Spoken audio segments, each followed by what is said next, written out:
आप सभी लोग सुख चाहते हैं, लेकिन सुख चाहते तो हैं, पर सुख चाहने के लिए जहां दौड़ना वहां दौड़ते नहीं है, गलत दौड़ते हैं।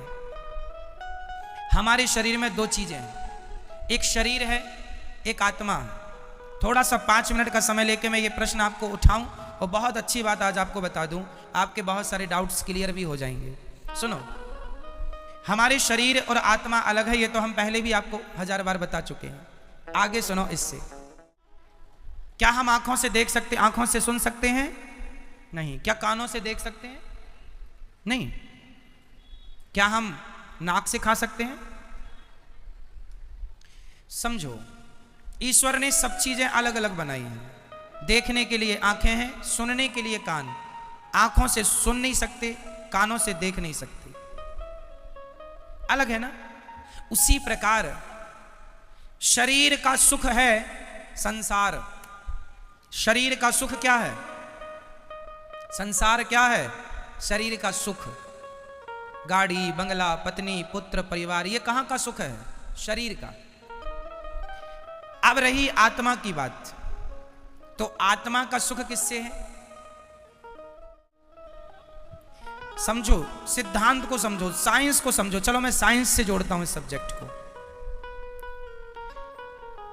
आप किसी भी वस्तु को ऊपर से छोड़ दीजिए, वो पृथ्वी पर जाके गिरेगा। साइंस कहता है गुरुत्वाकर्षण पृथ्वी में है। ये तो सत्य है कि गुरुत्वाकर्षण है, पर इसके अतिरिक्त एक सत्य और है, क्योंकि वो पृथ्वी का ही हिस्सा है, इसलिए अंश अपने अंशी की ओर भागता है। अंश हमेशा किसकी ओर भागेगा? अंशी की ओर। जैसे ये पुष्प, ये किसका अंश है? ये पृथ्वी का अंश है, क्योंकि पृथ्वी से पेड़ बना, पेड़ पर ये पुष्प खिला, तो कुल मिला के, और ये आप रख दो, आप 2-4 दिन रख दो, ये अपने आप माटी हो जाएगा। कुछ ना करो, माटी हो जाएगा ये अपने आप, हाँ या ना? तो ये किसका अंश हुआ? मिट्टी का। अंशी कौन हुई? अंशी हुई पृथ्वी, और अंश हुआ ये। तो ये पृथ्वी का अंश है, इसलिए ये छोड़ने पर नीचे जाएगा, क्योंकि ये अंशी की तरफ जा रहा है। अब दूसरा, आग। आग हमेशा नीचे नहीं जाती।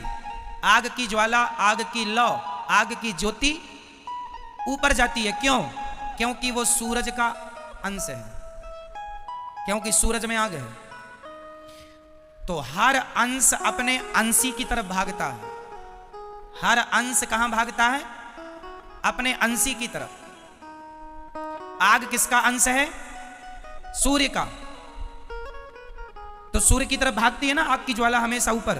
तीसरा, इस धरती की नदियां हमेशा किसकी तरफ भागती हैं? समुद्र की तरफ। क्यों? क्योंकि वो समुद्र का अंश है। क्योंकि पानी जो बरसता है, समुद्र का ही तो वाष्पीकरण होता है पानी, और फिर वही बरसता है। तो वो एक्चुअली इनडायरेक्ट वो समुद्र का ही पानी है, बरसता है, नदियों में आया, फिर वो अपने अंश की तरफ भागा, अपने अंशी की तरफ। समझो, जैसे पृथ्वी का कोई भी हिस्सा वो पृथ्वी की तरफ भागता है, कोई भी पुष्प, कोई भी पत्थर, कोई भी मिट्टी का ढेला, क्योंकि वो पृथ्वी का अंश है, इसलिए पृथ्वी की तरफ। आग सूर्य का अंश है, इसलिए सूर्य की तरफ। नदी समुद्र का अंश है, इसलिए समुद्र की तरफ। और हमारी आत्मा ईश्वर का अंश है, ईश्वर अंश जीव अविनाशी, इसलिए जब ये ईश्वर की तरफ भागेगी तभी इसे सुख मिलेगा, अन्यथा इसे कभी सुख मिल नहीं सकता। आप लोग रसगुल्ला खाते हैं तो आप कहते हैं आनंद आ गया। अरे रसगुल्ला से शरीर को आनंद आ सकता है, इंद्रियों को आनंद आ सकता है, आत्मा का तो रसगुल्ला से कोई लेना देना नहीं। क्यों? आत्मा किसका अंश है? ईश्वर अंश। ये ईश्वर का अंश है, इसलिए आत्मा को सुख देना है। आज लोग दुखी, सब कुछ है आपके पास, फिर भी आप अशांत हैं, फिर भी आप परेशान हैं, उदास हैं। क्यों? क्योंकि आप संसार में सुख ढूंढ रहे हैं। अब मिलेगा, अब मिलेगा। पागल हो, है ही नहीं, मिलेगा कहां से? जैसे आंख कभी सुन नहीं सकती, कान कभी देख नहीं सकता, उसी प्रकार आत्मा कभी रसगुल्ला खा नहीं सकती, आत्मा कभी पानी पी नहीं सकती, आत्मा को पैसों में सुख नहीं मिल सकता, संसार के भोगों में सुख नहीं मिल सकता। आत्मा का सुख तो परमात्मा में है। जितने जल्दी ईश्वर की तरफ बढ़ो लोगे, जितने जल्दी उसका ध्यान कर लोगे, उतने जल्दी सुखी हो जाओगे। सुखी होना चाहते हो तो भगवान की तरफ बढ़ो। और आप लोग शरीर को ही सुख देने में लगे हैं।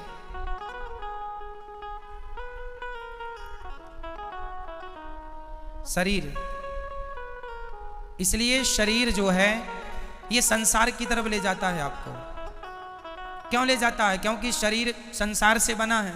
संसार में 5 चीजें हैं, पृथ्वी, जल, वायु, अग्नि, आकाश। और ये 5 चीजों से आपका शरीर बना है।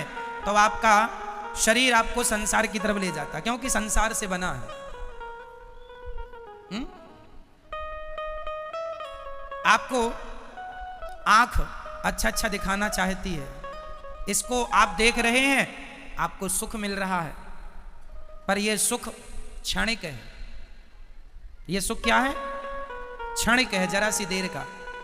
खाने का सुख भी क्षणिक है, जरा सी देर का। भोगों का सुख भी क्षणिक है, जरा सी देर का। आप जरा सी देर के सुख के पीछे सारी जिंदगी लगाए हैं।